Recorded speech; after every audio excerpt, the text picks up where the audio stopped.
Welcome back to CrimsonCast. Galen Clavio joining you. It is Saturday, December 27th. We are only now a few days away from Indiana taking the field in the Rose Bowl, as they will be matching up in the college football playoff quarterfinal, taking on the Alabama Crimson Tide. And this, my friends, is your preview episode as I walk you through the statistics, the trends, the commentary, all of the things that we've been seeing here since this matchup was finalized on December 19th when Alabama beat Oklahoma. Looking forward to this one, as we got a lot to talk about. Before we jump into it, first of all, wanted to say that, of course, as always, we're brought to you by Homefield Apparel, your place to go for the finest in college fashions, the softest fabrics, the coolest designs, the brand that was formed by Indiana football. I mentioned this on X the other day. We just had the 10th anniversary of the Pinstripe Bowl in 2015. Many of you were there.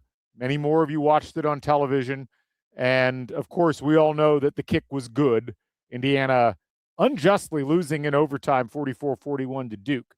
Little did we know, though, that the result of that game would be the impetus for the founding of Homefield Apparel as we know it now. Connor Hitchcock and his wife creating those "The Kick Was Good" shirts, which I think we all have one of those somewhere in a drawer in our closet. And it was the kick being good and not being called that way that ended up launching an empire that has touched the lives of college football fans across the nation. The place to go for anything that you want college football playoff related. They've been doing amazing drops for all of the different programs involved, including, of course, Indiana. And we've been blessed to have the partnership with Connor and the whole crew over at Homefield, and have really enjoyed working with them over this last decade, but especially this last couple of years as Indiana football has firmly entered into the national dialogue in college football. They're the number one seed. They're the number one overall team heading into this college football playoff, and they've made some great new apparel over the course of this last month, as I've been talking about, including this Indiana Hoosiers Rose Bowl 2026 hoodie, which I ordered immediately after it became available, and it got to the house a couple of days ago. Something I will be bringing with me and proudly wearing while I'm out in Pasadena.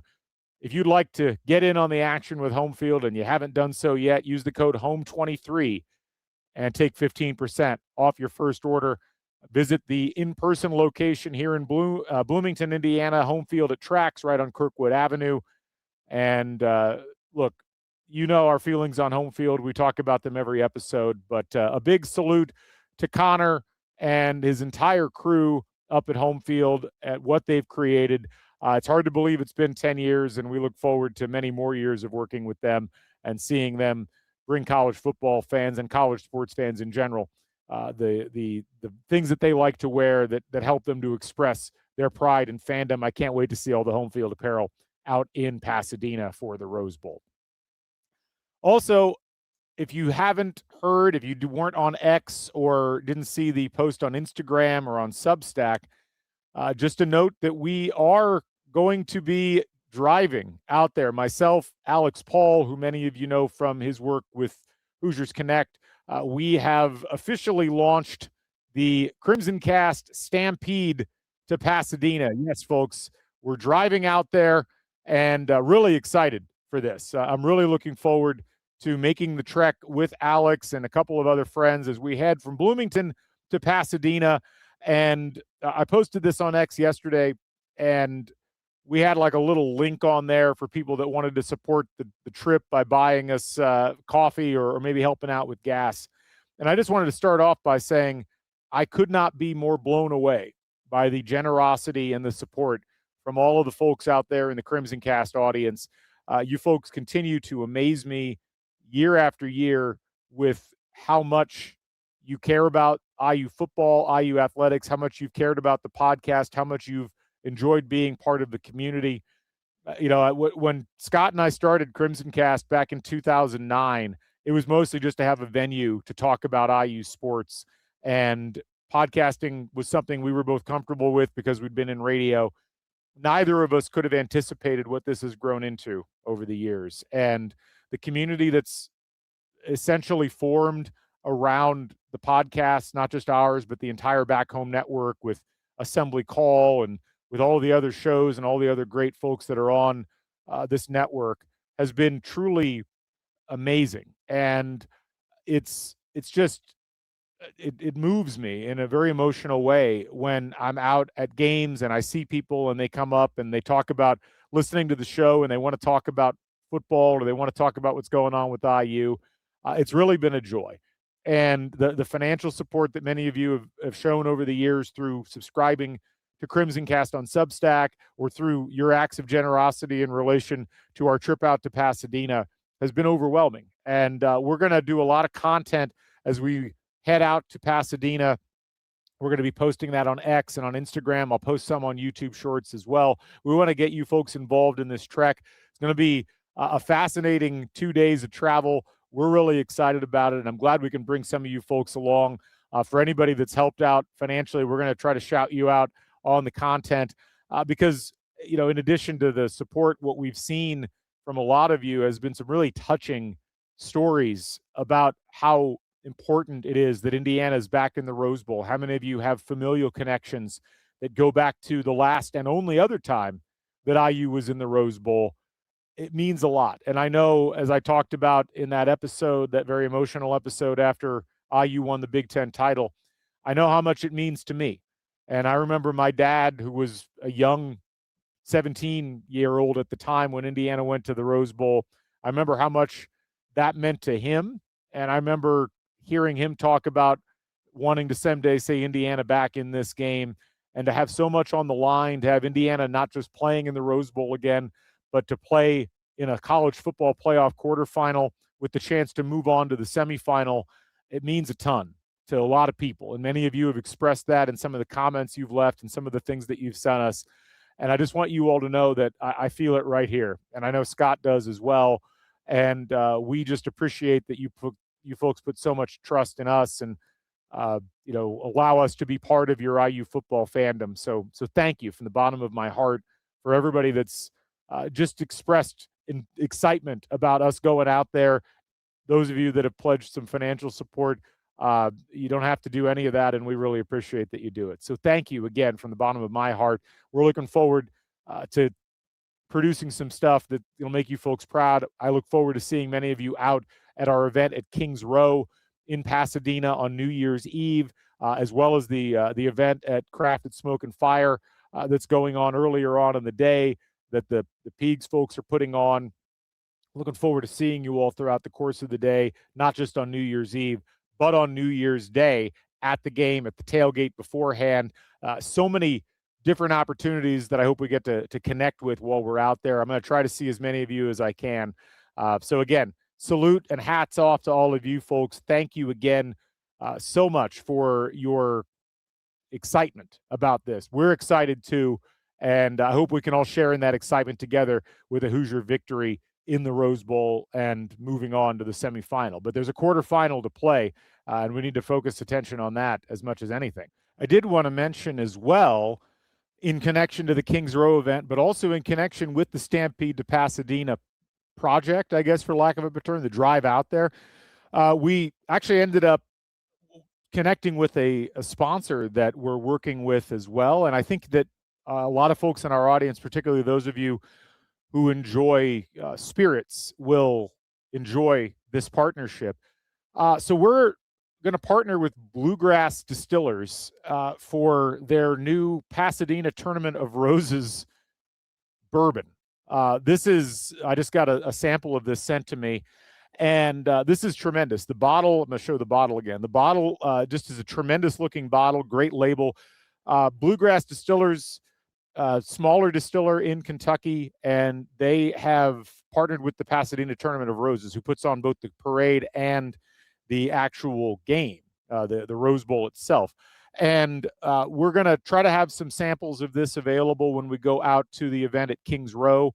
We're still kind of working out the details on that, but we'll be talking about this partnership while we're doing the drive out. And it's a really cool partnership, I think, and a great commemorative item for those of you who want to remember that Indiana's in this particular Rose Bowl, which is connected with this partnership. So you can purchase this. I'll put a link in the description of this podcast. You can purchase it anywhere and I think get it shipped.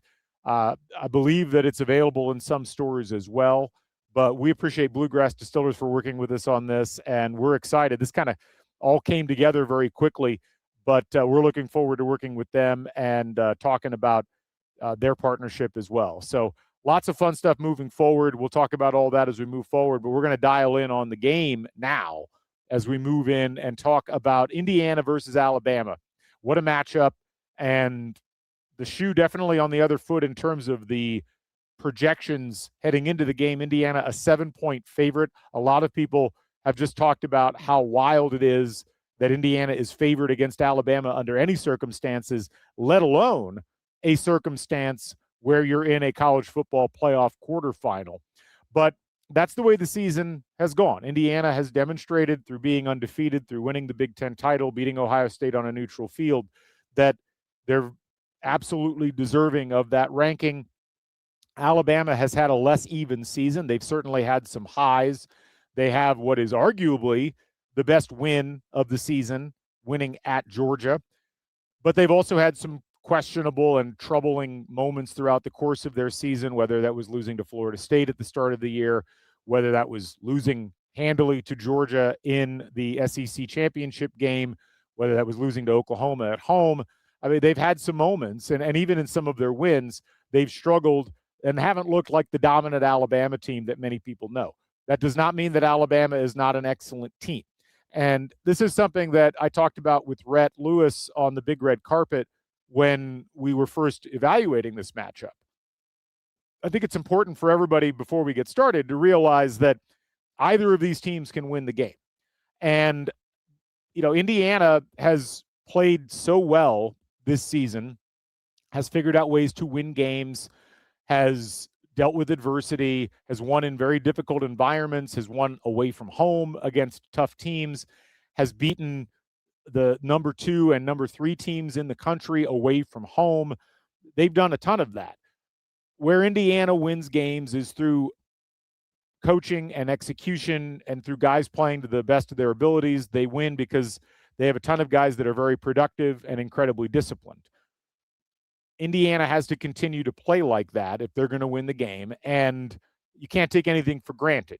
This is where the complacency angle is always talked about, and we'll talk about how that affects Indiana as we move in, but Indiana's probably in a better spot right now with that than they would have been this time last year, not just in terms of the complacency angle, but also in terms of the type of team that they have. Alabama is a very, very, very capable team. They are actually stocked with more recruiting-based talent from a ratings perspective than Ohio State is. They have more 4 stars and 5 stars that are on their roster than Ohio State has, and they have obviously shown through going on the road and beating an Oklahoma team that beat them earlier in the season, not too long ago, just a few weeks ago, or about a month ago. They've shown that they can win in very hostile environments. They've shown that they can beat teams like Georgia, who everybody respects as among the top 4 or 5 teams in the country. They've got top-level talent at every position. They have an excellent coaching staff with 2 coaches that certainly showed how good of coaches they were when they were at Indiana, and Kaelon DeBoer and Kane Womack. But Alabama can't win on brand any more than Indiana can win on them being the number 1 team in the country and number 1 in many of the power ratings. You can't trade on any of those things. What matters is the execution. And so it's entirely possible that Indiana could go in and lose this game. But it's entirely possible that Alabama can go in and lose the game handily. And this is where it really does come down to trying to divine what you can get out of the statistics and the other items that we've seen throughout the course of this season. How do those things play out when it comes to what Indiana's going to be facing, what Alabama's going to be facing, and which things are going to make the most difference in terms of the overall vibe of the game and how it goes. So what I wanted to do was kind of dive into some of those different aspects and talk about what you should be thinking about going into this game. We're going to have the chart coming up here in a second, And we'll have a lot of other charts that were provided by Taylor Lehman of Bite Size Bison, who, despite essentially retiring the site recently, is still pumping these things out so that IU fans and CrimsonCast can be better informed about what we're going to look for on New Year's Day. So first of all, Tyler, thank you so much again for continuing to do all of these things. I wanted to start with a comment that we got from an Alabama fan on one of the podcasts that Scott and I did last week. So Bama fan here, you guys went on something of a rant on how the narrative is that Indiana hasn't really played anyone and we're downplaying their accomplishments. I've listened to a lot of podcasts on the game, mostly from the Bama perspective. I assure you this is not the case. The only time I've ever heard this has been here on this podcast. Respect. That being said, Alabama's gone through a lot of key injuries and our best wide receiver's face is on the backside of every milk carton in the South. We've had only 2 quarters of our A game. The first half of Georgia round 1. We're now healthy again. If we find our missing star receiver and play our A game, I like our chances. Looking forward to a great Rose Bowl. Roll Tide. I will say that I think that was Ed. Ed, thank you for that comment. And I'll say the following. The discourse on X is disappointing about this game, as it always is. If you're going to X for good commentary, you need to keep traveling, is I think essentially the lesson that we take from a lot of this. It's been interesting watching people on YouTube find IU content, and they're like, why are these IU people so upset? And I think the problem is a lot of the exposure that IU people have to Alabama people has been on X, which is just not a great place to have that exposure.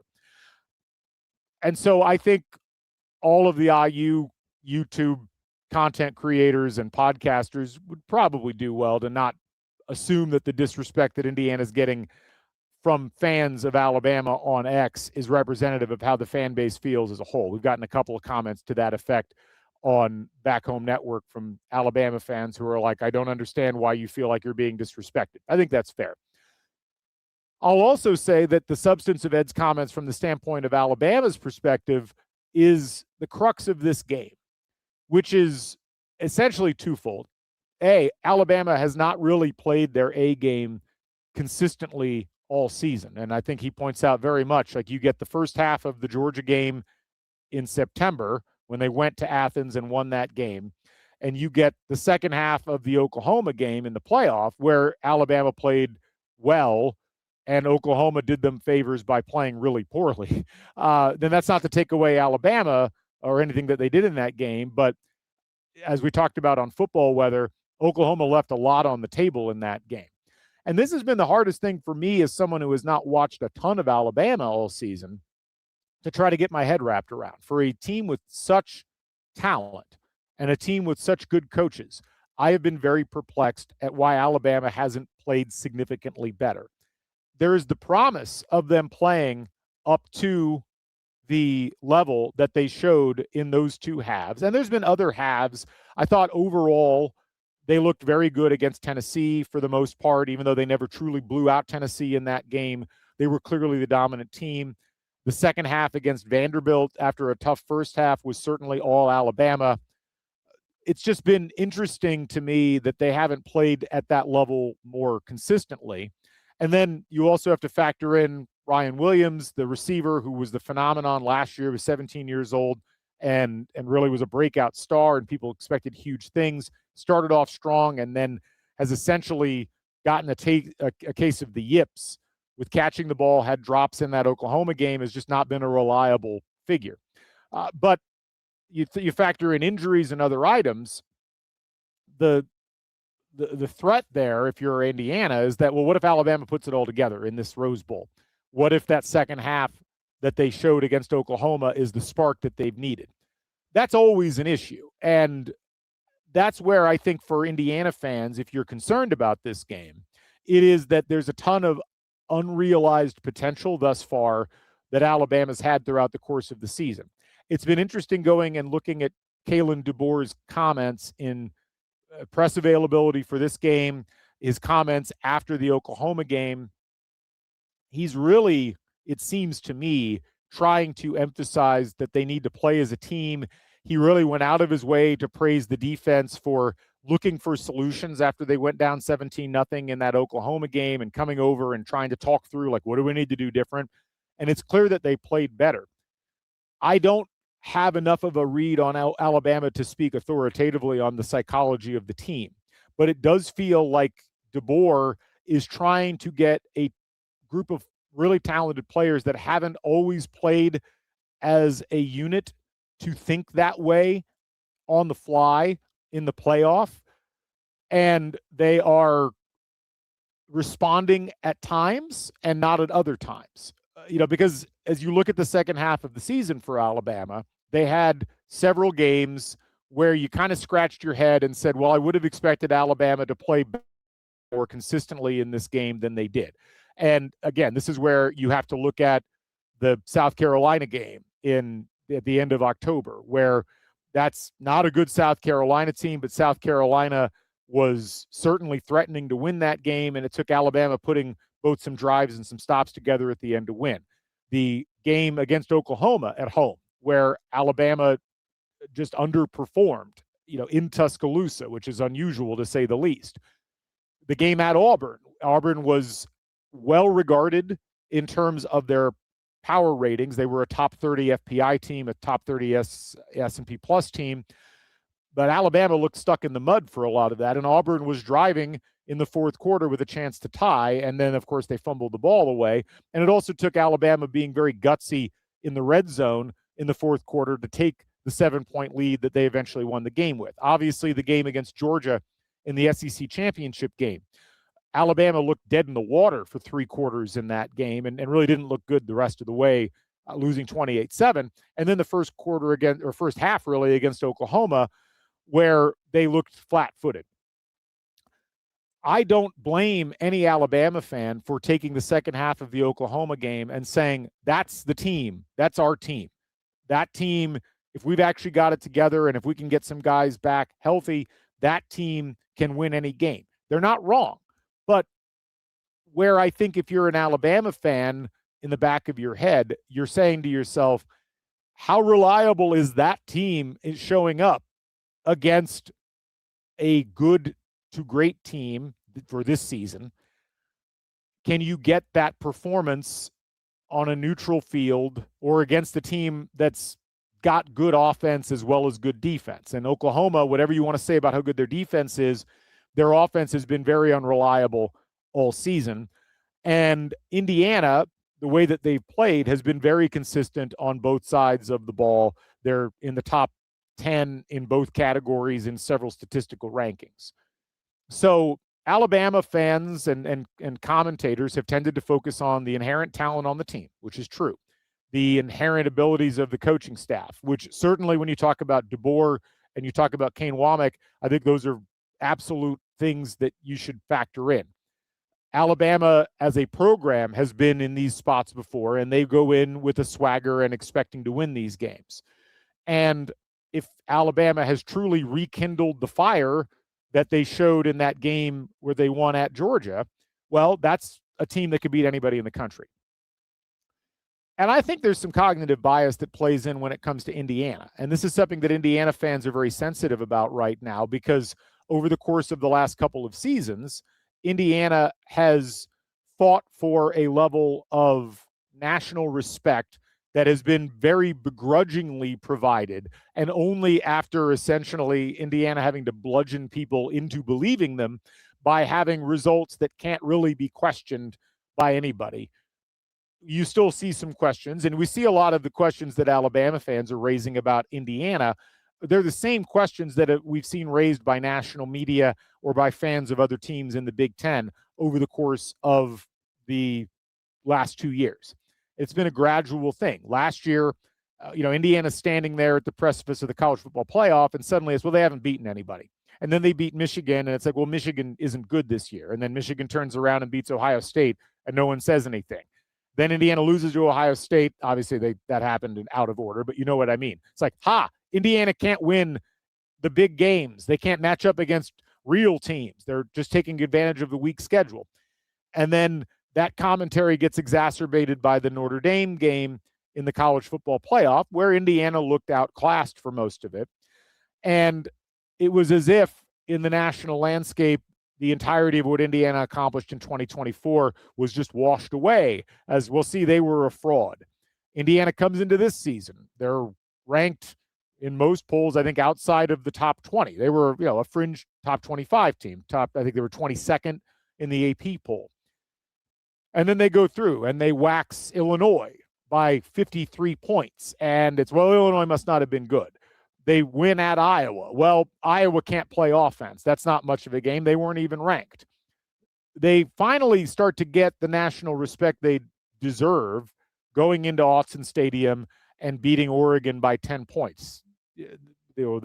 Just an overall really, really, really solid performance from Indiana on the road in a place that is notoriously tough for anybody to go in and win at. And they follow that up with a sequence of excellent results the rest of the way, dominant results the rest of the way.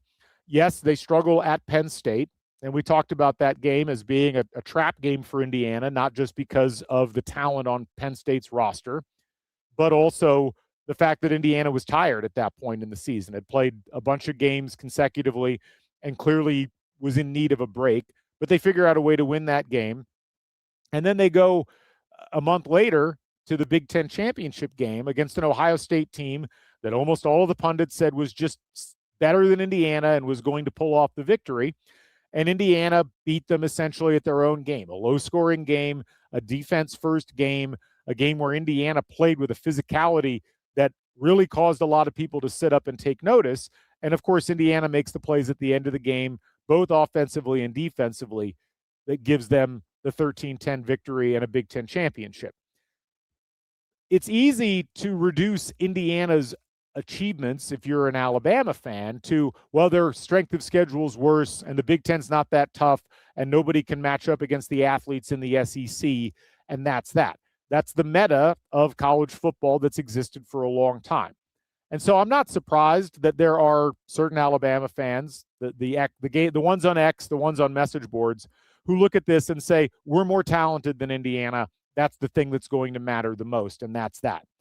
But this is why when we preview games on CrimsonCast, we try not to just stick with those narratives. We want to dive in to the actual numbers and really get a sense of what these teams do well and don't do well. So first of all, I did want to start with the schedule issue. And I think it's important to remember that strength of schedule is an inherently difficult statistic to glean anything meaningful from because of the way it gets calculated, but also because there are better measures like strength of record that measure how well you did against the schedule you played. But I wanted to show the two teams side by side in terms of who they beat and what those numbers look like. If we look at Alabama first, let me get Hoosier out of there. There we go. You look at what Alabama's done this year, and if you don't understand all these numbers, we've got the opponent here on the left. We've got what the score was and whether there was a win or a loss. We've got the S&P Plus ranking of the teams, the FEI ranking of the teams, and the FPI rankings of the team, and then sum is basically just a summed average of those three. And then you've got in FPI the offense, defense, and special teams ratings for each of the teams Alabama played, and then S&P Plus, same thing.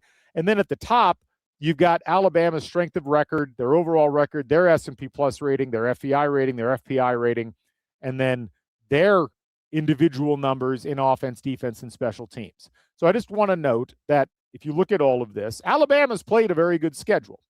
They've got a win against the number 6 team in the country on the road. They did lose to them on a neutral site. They've got a win against Vanderbilt at home, who was an aggregate 10th. They've got a win against Oklahoma on the road. They also lost to them at home. They were 14th, Tennessee at 19th, and Mizzou at 21st. Those are your best wins if you're Alabama. I'll also note that, as I mentioned earlier on in the show, the way that these things get calculated tend to favor the style of play that both Florida State and some of the lesser lights in the SEC tended to play with. Auburn, for instance, who no one would have mistaken for a good team this year, comes out as an aggregate 26th if you look at the ratings of S&P Plus, FEI, and FPI. Florida State, who again had a losing record, comes out as the 35th best team on average. So does South Carolina. Again, not a team anybody would look at and say, wow, that's a really good team. LSU didn't have an offense this year. They were 76th and 90th in terms of their offensive ratings in the various metrics, but they come out as 28th best team. You look at Indiana, same numbers. Indiana's strength of record was number 1. They were first in S&P Plus, first in FEI, second in FPI. And you look at the teams that they played, they had better high-end wins. They beat Ohio State on a neutral field. Ohio State's second on aggregate. They beat Oregon at Oregon. They're third on aggregate. They beat Iowa at Iowa, 16th on aggregate. And they beat Penn State at Penn State, who, to be fair, I take Penn State's rating in these numbers the same way I take Auburn and Florida State's ratings, in that the numbers make them look better than they actually are. Indiana had some other good teams that they played this year, but they didn't have the kind of mid-tier depth, that kind of 20 to 50 range that Alabama had. Even with all of that, what's interesting is if you take the summed average of those 3 ratings, Indiana's strength of schedule, just taking those, not taking into account home or away, was 49. Alabama's was 32. So about a 17-spot difference, which is certainly a difference, but I don't think it's as big of a difference as is often made out in terms of strength of schedule. And again, I'll note, Alabama's strength of record was 10th with that schedule. Indiana's strength of record was first, meaning essentially what Indiana did against their schedule, according to the computers, was more impressive than what Alabama did against theirs. Now, all of this is on paper, but I do think it's important to look at those numbers and understand the full spread of them and how it should factor into what each of these two teams has accomplished so far this year and what they should be expected to do, not just in this game, but for whoever wins, what they would be expected to do moving forward. If you look at what Alabama did in that Oklahoma game, and again, this is courtesy of Taylor with Bite Size Bison. You've seen these charts before. Green is good, purple is bad. And the things that stick out are, Oklahoma did not play well in that game at all. And Alabama certainly deserves credit for some of that. But Alabama didn't play particularly well either. Not good in EPA per play, better than Oklahoma, but not good. Not good in EPA per pass, surprisingly good in EPA per rush, but that's because Alabama rushed the ball so little. Their success rate was good, relatively speaking, 46.2%, but the rest of the game was not a showcase for Alabama and what they can accomplish. Now, you can look at that two ways. You can either say, well, Alabama didn't play anywhere close to their best game and they beat Oklahoma. I think the flip side there is, well, Oklahoma played far from their best game in this, so it's hard to know what stock to put in that. But you could also say, how well does Alabama perform against a defense that is every bit as good, according to the numbers, as Oklahoma's defense has been? And this is where you have to be careful when you use statistics and numbers about saying that, this team is clearly superior to that team based upon the talent, but we're going to disregard the numbers. Oklahoma uniformly is looked at as having a great defense. And in fact, if you look at the SEC, just the SEC, and you look at how FPI rates defense, Oklahoma, by FPI efficiency numbers, had the best defense in the SEC, 4th in the country. If you take the same numbers and you look at every team in the country, Indiana had a better defense than Oklahoma, objectively. Does that mean Indiana will play the same level of defense against Alabama that Oklahoma did? That's the big question. But if you're looking at it from a straight numbers perspective, over the course of the season, Indiana had a more impressive defensive output than Oklahoma did. And that's not me saying that. That's ESPN saying that.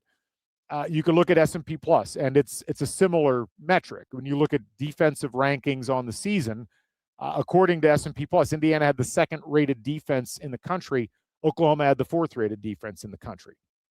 So if you're Alabama, I think what you're hoping for is a continuation of what Alabama was able to do against a really highly rated defense, and say, well, the 4th-rated defense didn't scare us. Indiana's defense, 3rd-rated, won't scare us either.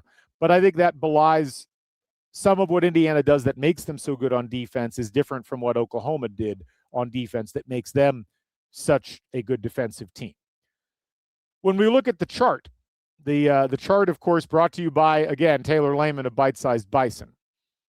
And these are not going to be the final numbers. There's not a projected score yet because we don't have the final S&P Plus numbers, but we've got everything else. And certainly at this point, if you look at the projected score, it would actually be something like, I think, Indiana 31, Alabama 18. So about a 12.5 or 13-point margin on a neutral field, according to S&P Plus.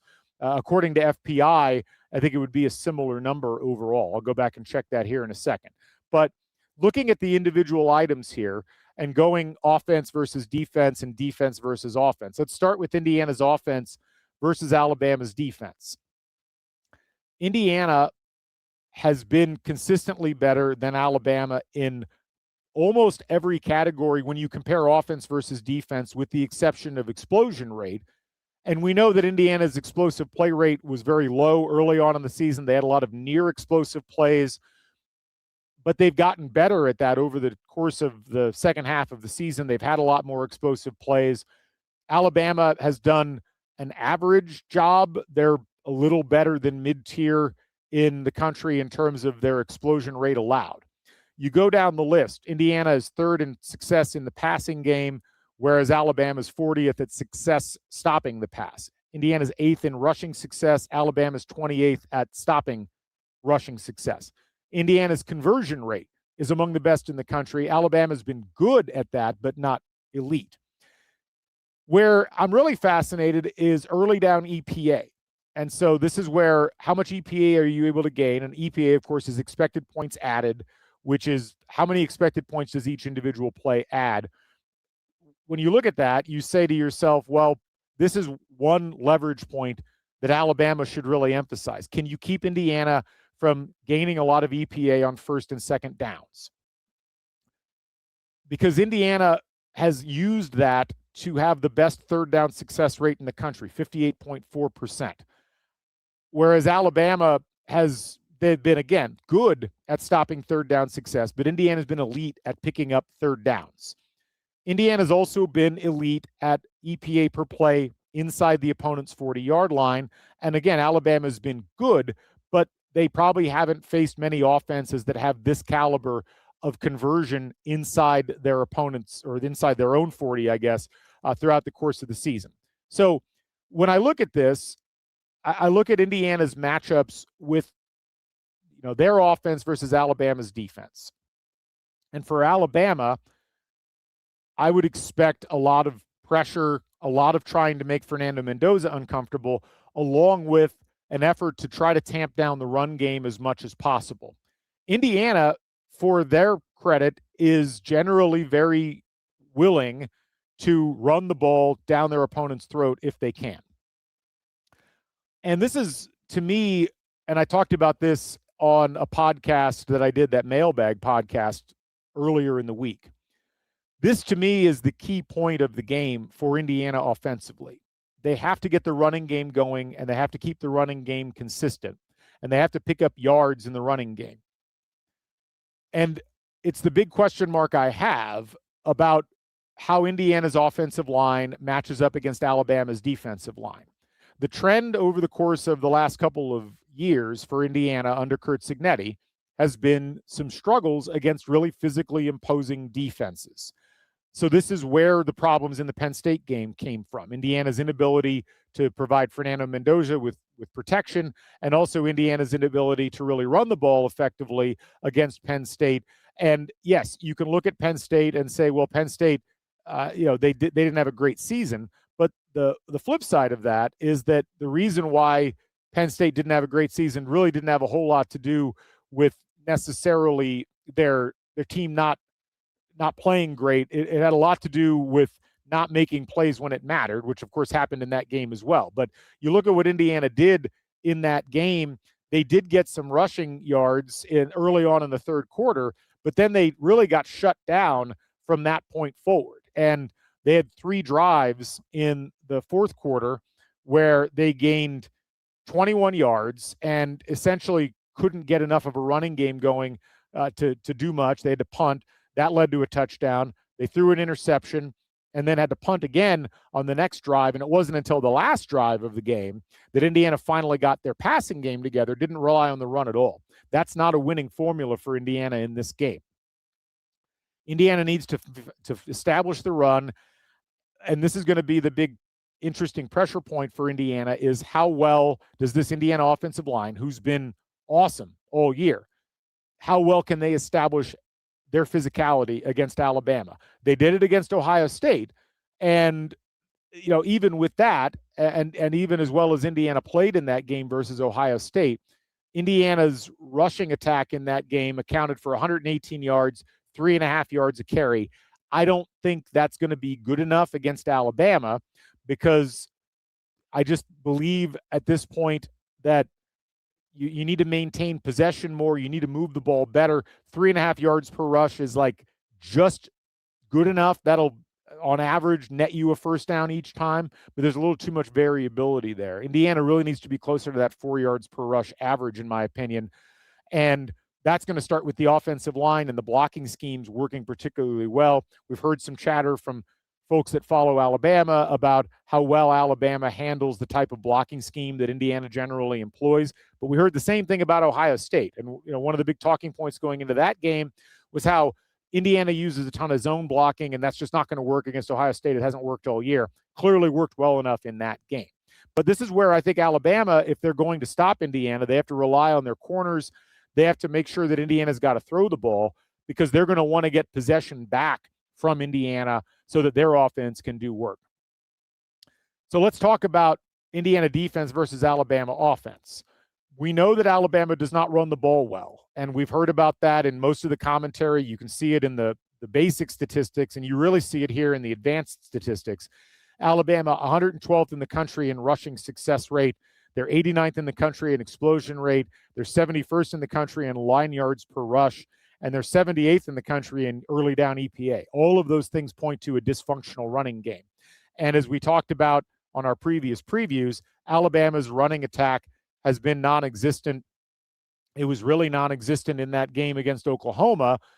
They had one really good rush in that game, and the rest of the day was their passing attack getting things done. 28 yards running against Oklahoma. -3 yards on the ground against Georgia. 80 yards on the ground in the first game against Oklahoma. 56 yards on the ground against LSU, and 72 yards on the ground at South Carolina.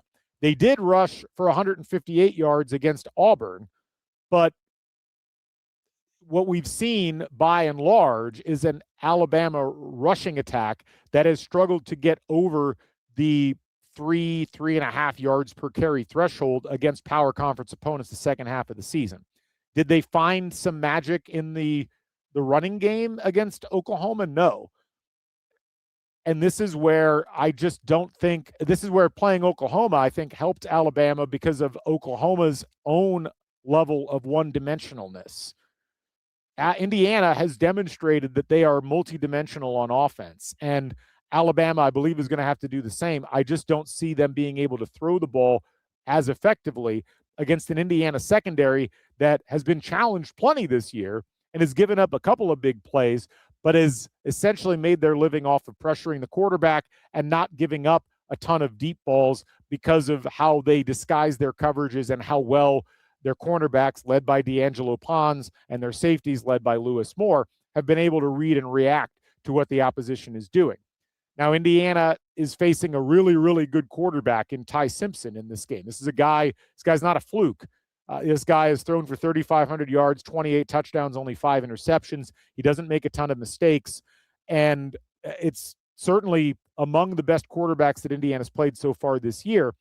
But it's a quarterback that's going to be essentially having to go out there and play with one hand tied behind his back, because unless Alabama is able to get their running game going, he's just going to have to rely on his offensive line to protect him, and he's going to have to put balls on targets in a way he didn't in that Alabama or in the Oklahoma game, pardon me.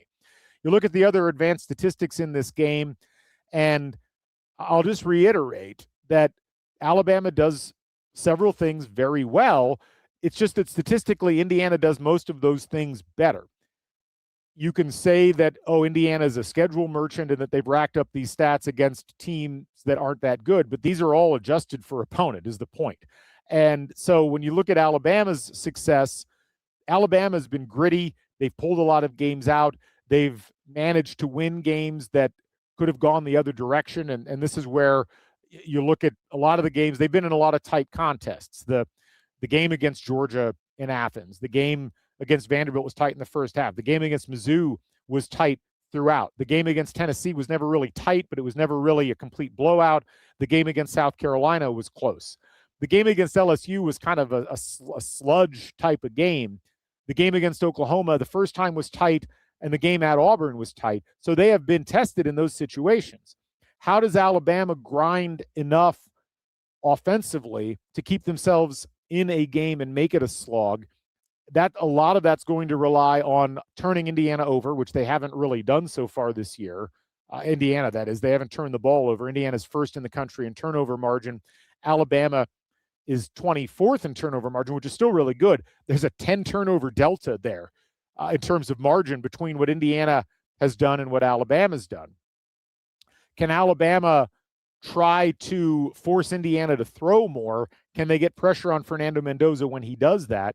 And then can Alabama break big plays off in chunks, especially in their passing game, and take advantage of that brilliant receiving core that they have of Germie Bernard and Isaiah Horton? Latsir Brooks, the freshman, had a really good game against Oklahoma. How does that all translate to what goes on in this contest? And then, can Alabama get the kind of pressure that they've enjoyed over the course of this season that's allowed them to rack up 81 tackles for loss, which is 17 more than their opponents have racked up on the season? Can they generate more pressure on Fernando Mendoza than Penn State was able to, than Iowa was able to? They certainly have the talent to do it. I'm not sure if we'll see it because we haven't really seen it consistently from them on the course of the season. But if there's a route to victory for Alabama, I think that's where it comes in. Ty Simpson's going to have to play mistake-free football, find his receivers.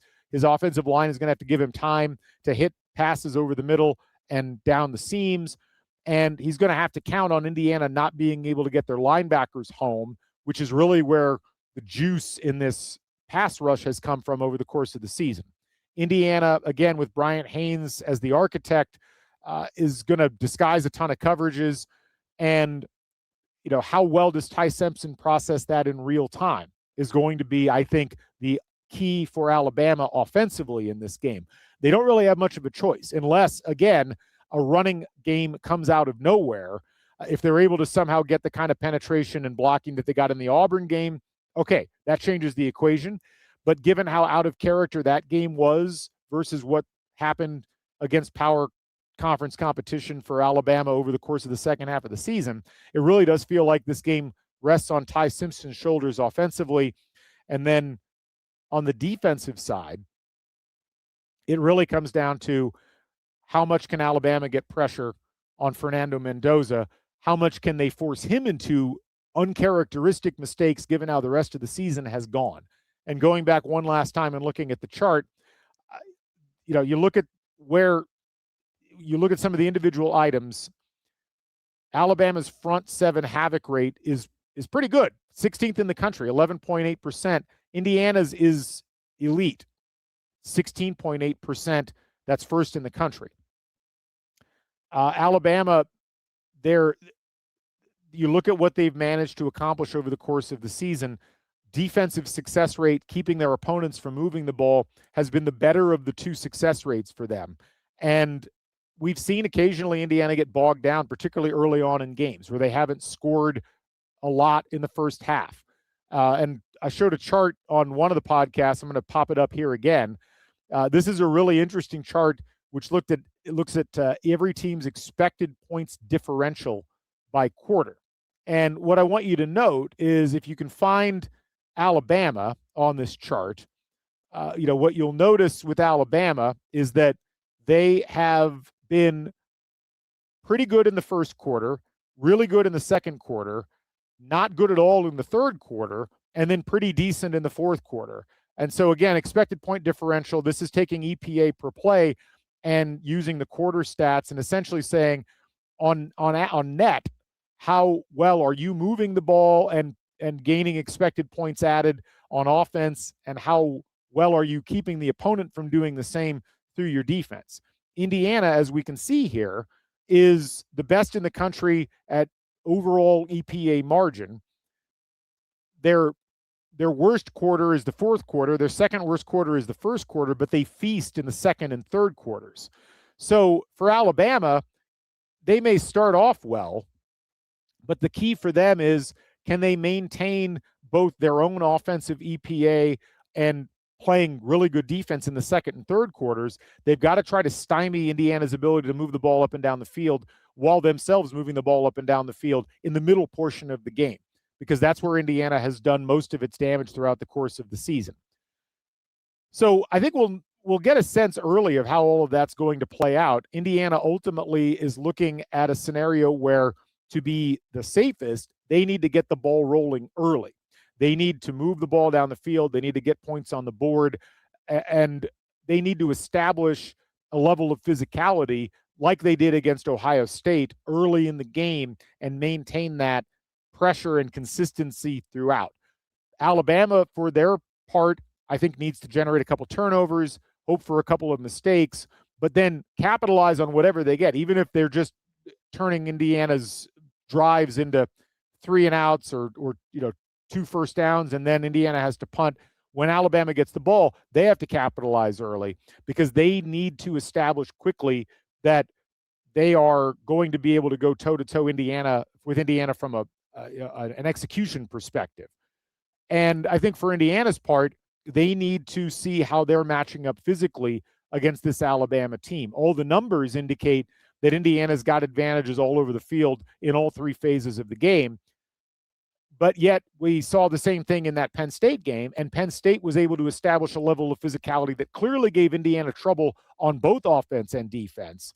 And it took Indiana making some incredible plays at the end to win that game.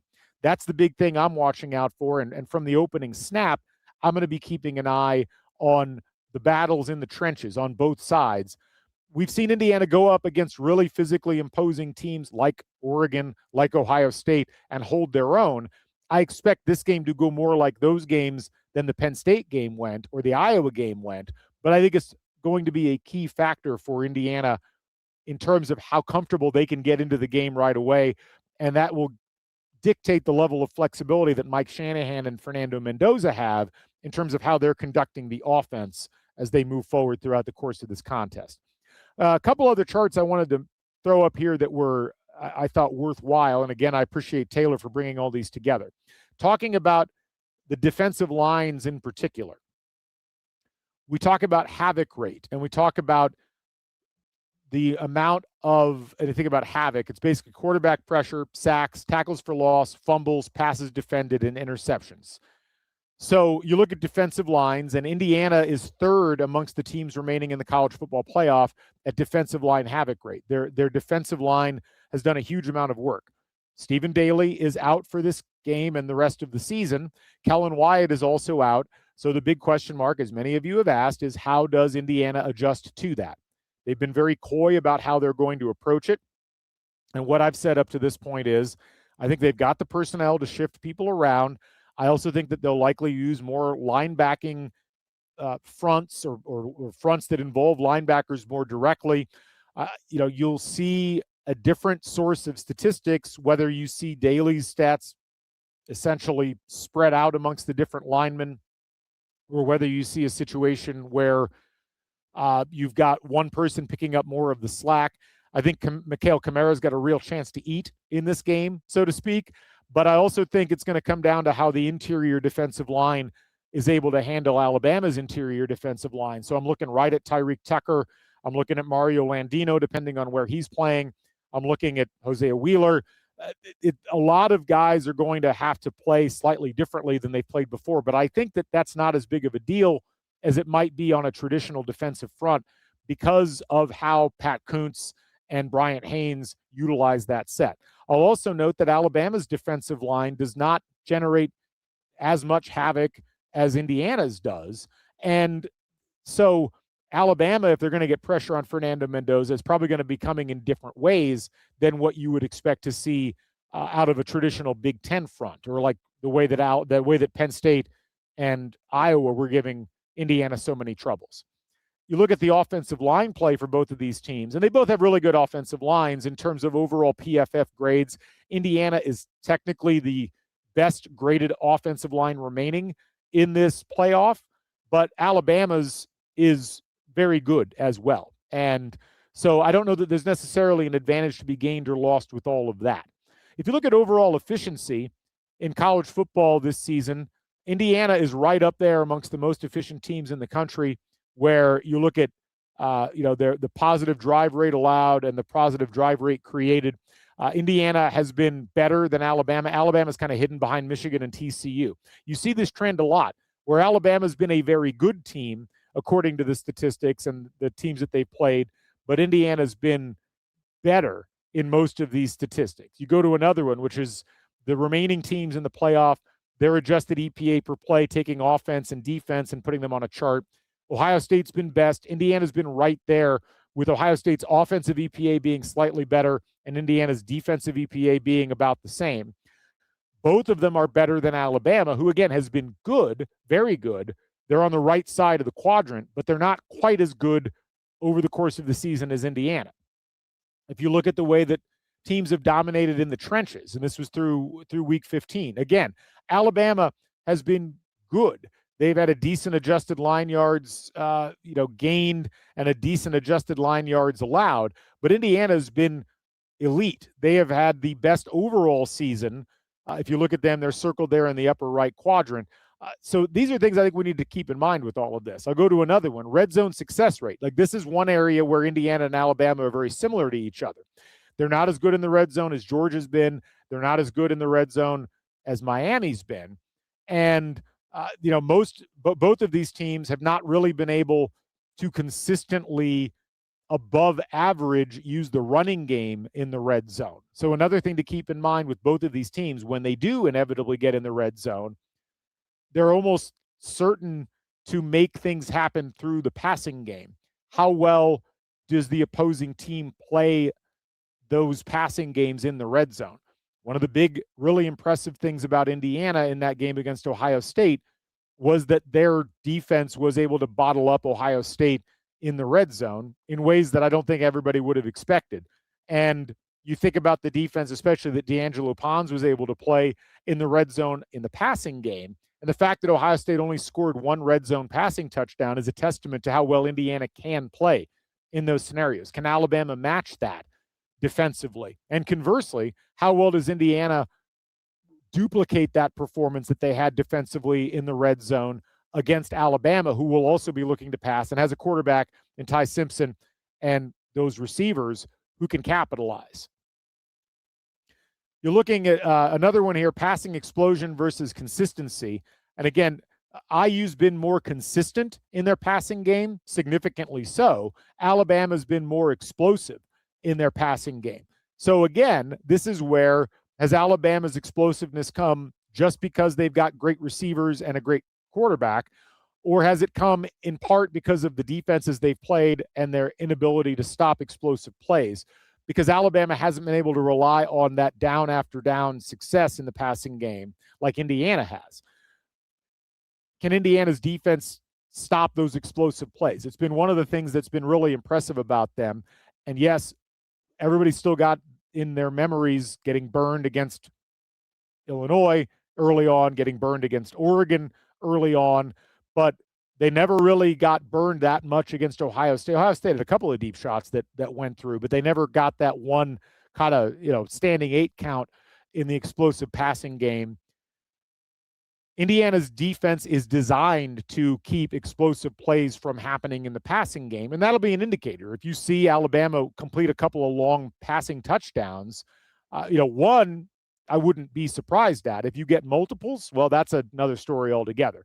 And so can Alabama use their speed? And that's one of the things I've seen Kaelon DeBoer really emphasize.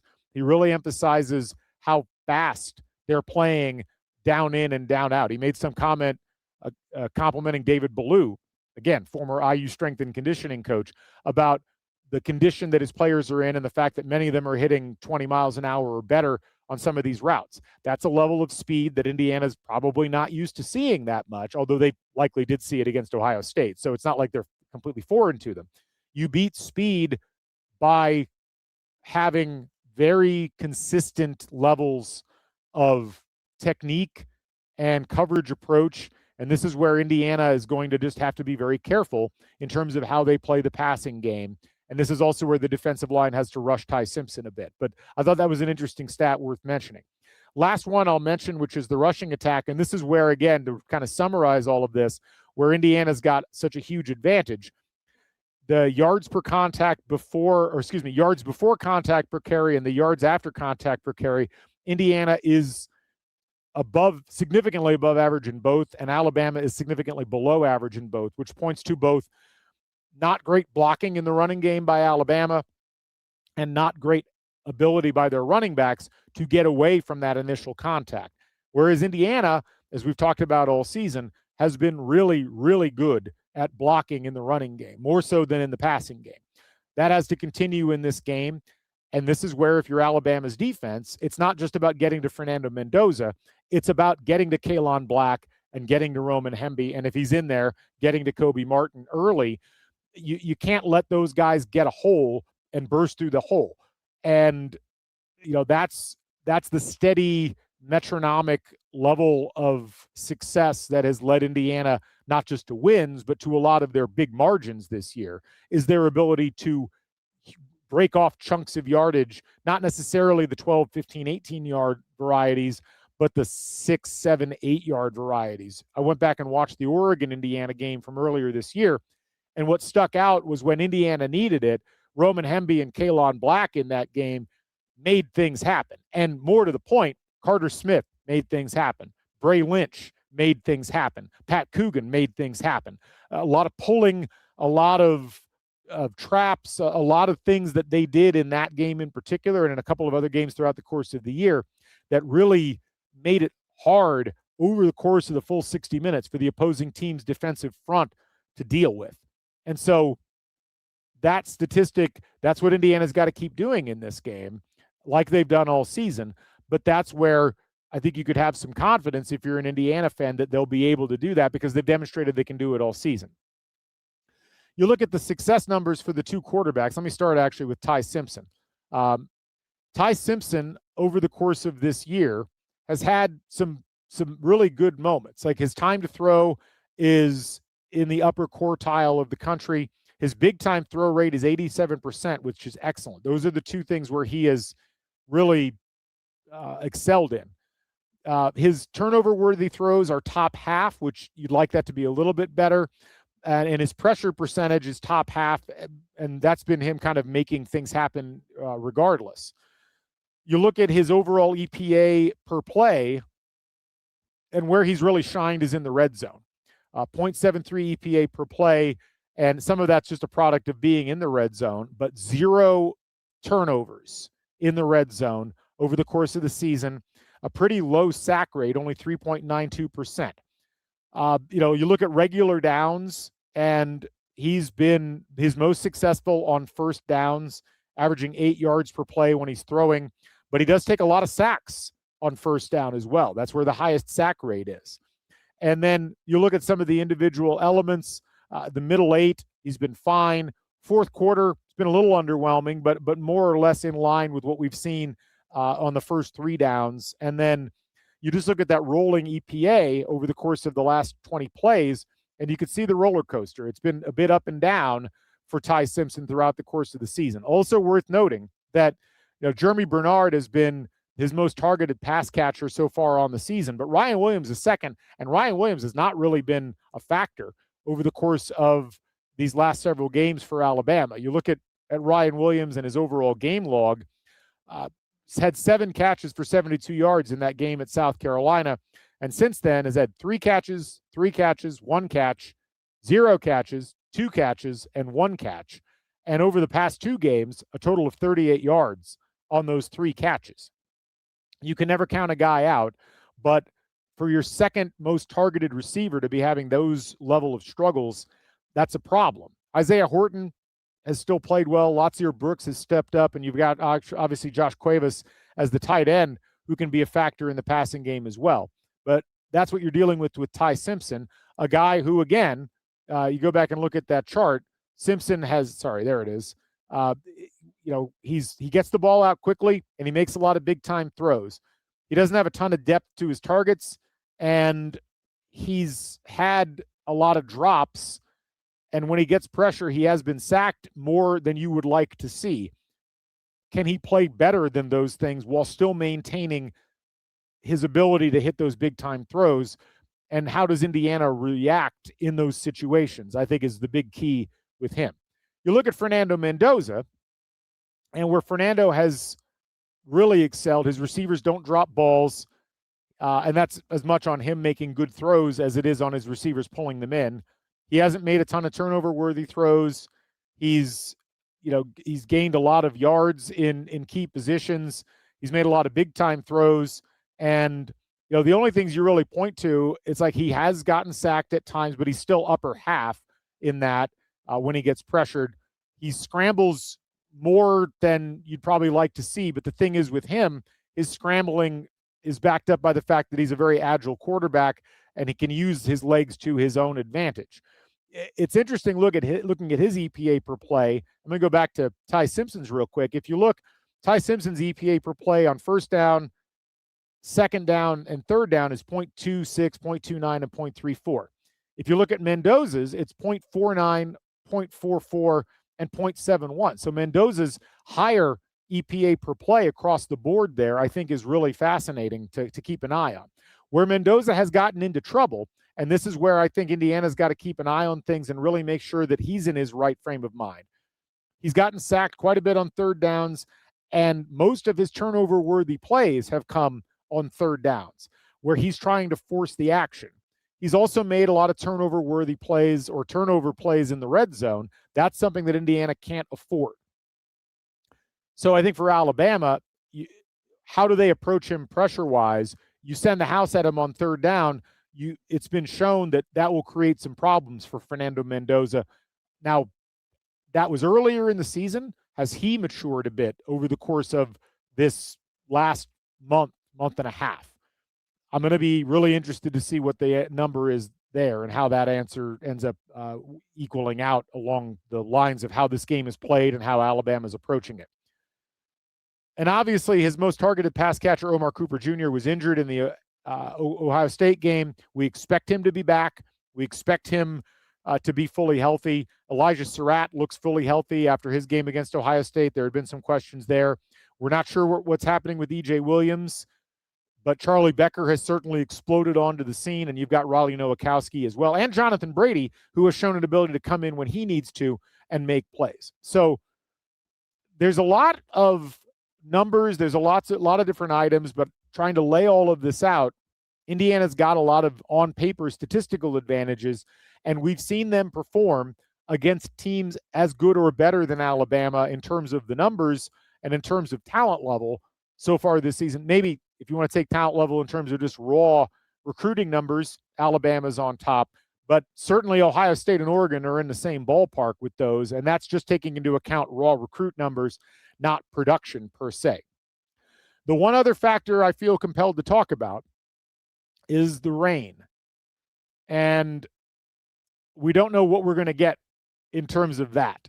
There's a doomsday scenario to some degree in terms of the perspective of the fans and what you might be facing in the building because of, and let me see if I can call this up real quick. I want to load this. I thought I had it loaded initially. There it is. So if you go to Weather Underground, which is a site I use regularly, and you look at the forecast for this day, of course, Indiana fans leaving the Midwest and going out to sunny Southern California are confronted with a New Year's Eve and a New Year's Day where there's a lot of rain in the forecast. Right now, forecast for about 0.6 of an inch of rain on New Year's Eve and about 1.2 inches of rain for New Year's Day. Not ideal. And when you think about what that could mean for the game, it's a lot of open questions. Now, I will say Weather Underground's kind of got the most pessimistic numbers if you look at AccuWeather and look at what they did in the morning, they've got about 0.3 of an inch of rain on New Year's Day, with a wind 6 miles an hour gusting to maybe 9. And then in the afternoon, the wind picks up a bit. The rain stays relatively steady, about a 75% chance of rain. And again, another 0.3 of an inch of precipitation for the afternoon. Not what I wanted to see or hear, and not what I think a lot of fans wanted to see or hear. Of course, Indiana returns to the Rose Bowl for the first time in 58 years, and they'd be confronted with a rainy Rose Bowl, which just doesn't happen very often. But if it does rain, if it is a muddy surface, it probably favors Indiana, because you need a good running attack in a game where there's a lot of rain and where the field conditions aren't favorable. And we've seen Indiana's rushing attack be able to handle those situations. We've seen them where they were able to handle that completely frozen field at Purdue very well. Indiana knows how to handle sloppy field conditions, and I like Indiana's chances just as much in those forecasts. I like it probably better than Alabama's chances in a similar scenario, because of how much Alabama counts on the passing game. Obviously, I hate seeing games played in conditions where stuff gets taken off the top from either offense, because I want to see both these teams at full strength playing against each other. And look, I'm recording this on the 27th of December. There's always the possibility that things could change between now and then. When I first started looking at the forecast, it didn't have any rain in the forecast on New Year's Eve, and just a little bit on New Year's Day, mostly in the evening. So we'll see. We've seen bad weather forecasts turn into perfectly fine weather days before, but I will say, if it does end up being this particular forecast, I don't think it hurts Indiana. It does hurt the viewing experience a bit, which would be a shame, but what really matters is what's going on the field. And I'd be curious to see how both teams would adapt. I'd like Indiana's chances to being able to adapt better, just given what their strengths and weaknesses are in this contest. So anyway, I think that's enough in terms of this preview. I have not really given a ton of predictions, but I think I like Indiana's chances in this game. And I like that if they go out and they play their game to the level that they played over the course of this season, I think they can beat Alabama. I think Alabama's got a ton of talent. They've got a great coaching staff. They've at times played as well as anybody in the country. They just haven't done so very consistently. You never underestimate a team coached by Kaelon DeBoer or a program like Alabama in these sorts of circumstances. But I think Indiana fans have a lot to be confident about going into this game, knowing that if Indiana plays as well as they can play, and even if Alabama plays to the best of their ability, Indiana would be expected to win the game, and I think the point spread indicates why. That's not just a number pulled out of the sky. That's a number pulled out of looking at all these numbers and the odds makers saying everything that's happened this season and the way that these two teams are and who they've demonstrated that they are, what their identity is based upon the games that have been played. We should be looking at Indiana as the favorite, and I think that that's an accurate summation of things. So, I think it'll be a back and forth game. It's a playoff game. You're going to get weird things happening. You're going to get a lot of energy. You're going to get a lot of emotion. And that's where I think Indiana, if Curt Cignetti is able to harness the same level of discipline and focus that he's harnessed in this team all season, that allowed them to go in and win the Big Ten championship game, that allowed them to win the game at Oregon, like that's the level of focus, and just saying, we're playing a football game. We're matching up against this team. We've studied all their tendencies. We feel confident in our abilities in this game, and it doesn't matter who they are or what the circumstances are. That's the route to victory for Indiana. Cignetti and his staff have done such an amazing job, and the players have done an amazing job of synthesizing that and putting themselves in a position where they approach the games that way. That, I think this team and this coaching staff have earned everybody's trust going into this game to be able to pull it off. And so I'm expecting Indiana to win the game. Still figuring out what my score prediction is going to be, but I like Indiana to come out of this one. It's not going to be easy, but I think Indiana brings a ton to the table in this game, and I'm looking forward to seeing this matchup. A great matchup, a classic blue blood in Alabama versus the newest of new money in Indiana. I can't wait. Rose Bowl college football playoff quarterfinal. I'm so pumped up for this game, so pumped up for the trip out there, and I'm so pumped up to meet up with some of you folks in the IU audience. And if you're watching this or listening to this and you're in the Alabama audience, I hope to meet up with you too. There'll be 91,000 plus people in the Rose Bowl. Should be a hell of a time. I'm excited about it. And I think the entirety of Indiana, the entirety of Hoosier Nation is excited about this. And this is one of those things where I think the players will keep their cool. I think the fans are going to be nuts. I'm fascinated by what the spread's going to be in terms of the fans in the stadium. So many people that I know from Indiana are going to this game. It's got the potential to be a very pro-Indiana crowd. I think there's going to be a bunch of Alabama fans out there too, don't get me wrong. But Indiana fans have discovered a love for traveling for this IU football team, and especially when you throw the Rose Bowl in and the college football playoff, I think there'll be a really good IU contingent out there. Should be a dynamite atmosphere in Pasadena and at the Rose Bowl. So anyway, thanks to all you folks for listening. For those of you that are making your way out to Pasadena, the safest of travels, we will attempt to do so ourselves on our Stampede to Pasadena. Thank you again for all of you that have donated some money or chipped in to help out with gas or whatever. We really appreciate it, and we're looking forward to making some content from the road. Let's get poetic about this. This is like the Great American Novel, but it's the Indiana version of it. I'm Galen Clavio. For all of us here at the Back Home Network and at CrimsonCast, we'll catch you folks on the flip side. Indiana in the Rose Bowl taking on Alabama. Hoosier fans, stay never daunted. So long, everybody.